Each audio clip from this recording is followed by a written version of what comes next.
ഈ Elizabeth Colburn എന്ന് പറയുന്ന ഗൗരവ് ഗൊഗോയുടെ ഭാര്യ നിരവധി തവണ UPA ഭരണകാലത്ത് പാകിസ്ഥാനിലേക്ക് പോയിട്ടുണ്ട്. പിന്നെ ഈ ഗൗരവ് ഗൊഗോയുടെ സന്ദർശനം നമ്മൾ നേരത്തെ സൂചിപ്പിച്ച പോലെ അതേറെ ദുരൂഹത ഉയർത്തുന്നൊരു സന്ദർശനം തന്നെയാണ്. ഔദ്യോഗികമായി പറഞ്ഞത് ഭാര്യയെ കാണാനാണ് പോയതെന്നാണ്. പക്ഷേ ആ പറയുന്ന സന്ദർഭത്തിൽ ഈ എലിസബത്ത് കോൾബേൺ എന്ന് പറയുന്ന ഗൗരവ് ഗൊഗോയുടെ ഭാര്യ ഇന്ത്യയിലേക്ക് വന്നിരുന്നു.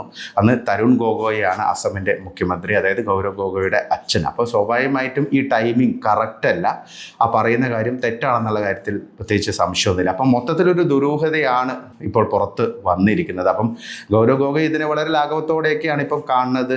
ഇതൊരു സി ഗ്രേഡ് സിനിമയുടെ ഒരു സംഭവമാണ്, ഹിമന്ത ബിശ്വ ശർമ്മ രാഷ്ട്രീയ പകപോക്കം നടത്തുകയാണെന്നൊക്കെയാണ് ആരോപിക്കുന്നത്. പക്ഷേ ഈ SITയുടെ കണ്ടെത്തലുകൾ വളരെ ഗൗരവകരമായുള്ള കണ്ടെത്തലുകളാണ്. കാരണം ഇന്ത്യയിലെ ഒരു പ്രധാനപ്പെട്ട നേതാവ്, അസമിൻ്റെ മുഖ്യമന്ത്രിയൊക്കെ ആകാൻ പോകുന്ന ലോക്സഭ പ്രതിപക്ഷ ഉപനേതാവാണ് ഗൗരവ് ഗൊഗോയ്. അപ്പം ഗൗരവ് ഗൊഗോയ് ഈ 2014 ഈ ഒരു സന്ദർശനം 2013 ഡിസംബറിലാണ് ഉണ്ടായിരുന്നത്, പാകിസ്ഥാൻ സന്ദർശനം, ദുരൂഹമായ പാകിസ്ഥാൻ സന്ദർശനം. അതിനുശേഷം അദ്ദേഹം MP ആയതിനു ശേഷം ചോദിച്ച കാര്യങ്ങളൊക്കെ പരിശോധിക്കുമ്പോൾ ഇതെല്ലാം ഒരു റിലേഷൻ ഉള്ളതുപോലെ നമുക്ക് മനസ്സിലാക്കാൻ സാധിക്കും.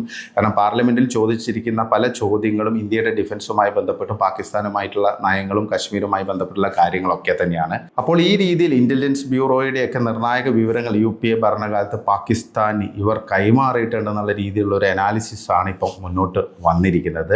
ഇതൊരു ഗൗരവതരമായ സംഭവം തന്നെയാണ്.